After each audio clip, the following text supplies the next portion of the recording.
नमस्कार. आमदारांच्या उड्या.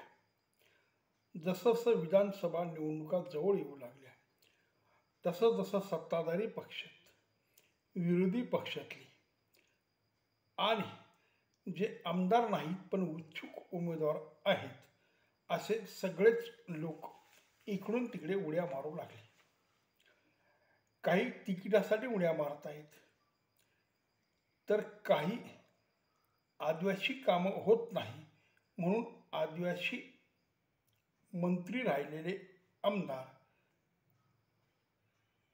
मंत्रालयाच्या दुसऱ्या मजल्यावरून संरक्षण जाळीवर उड्या मारून आंदोलन करू लागले. तर बघा मित्र, जे 5-5 वर्ष सत्तेवर होते किंवा पूर्वीही सत्तेवर होते असे आदिवासी आमदार आज मात्र त्यांच्या समाजाचे म्हणजे आदिवासी समाजाचे कामं होत नाही म्हणून आंदोलन करत आहे. पेसा अंतर्गत विविध जिल्ह्यातील रखडलेली भरती प्रक्रिया पूर्ण करा.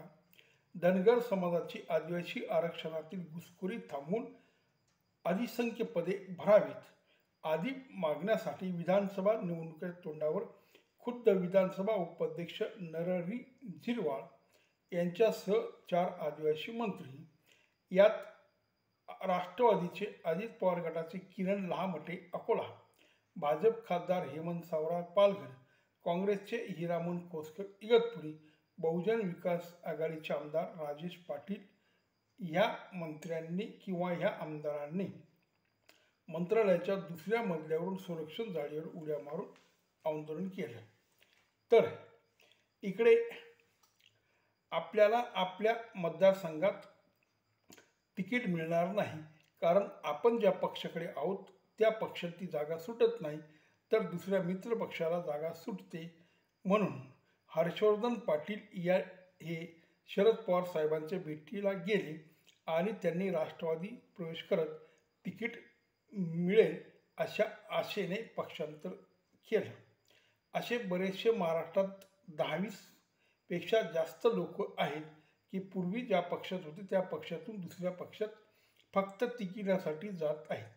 म्हणजे पक्षाचे ध्येय धोरणं, पक्षाची तत्व, स्वतःचे काही ध्येय धोरणं आणि स्वतःची काही जबाबदारी, पक्षाविषयी निष्ठा, हे सगळे प्रकार आता पोकळ ठरू लागले आहेत.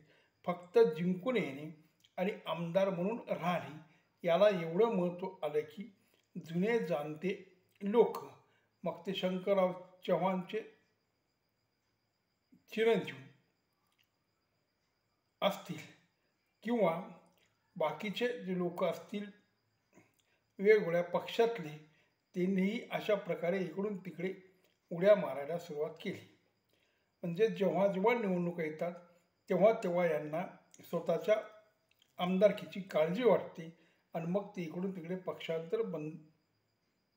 पक्ष बदलून निवडून येण्याचा प्रयत्न करतात आणि आपण सतत आमदार राहावं किंवा आपण सतत मंत्री राहावं यासाठी यांचा सगळा प्रयत्न आहे.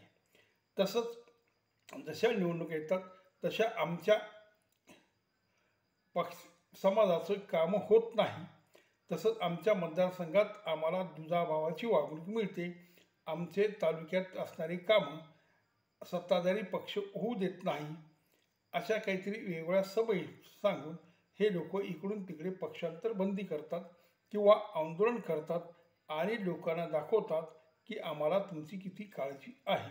पण जेव्हा सत्तेमध्ये असतात तेव्हा मात्र हे लोक झोपी गेलेले असतात, तेव्हा यांचा फारसा आवाज बाहेर येत नाही.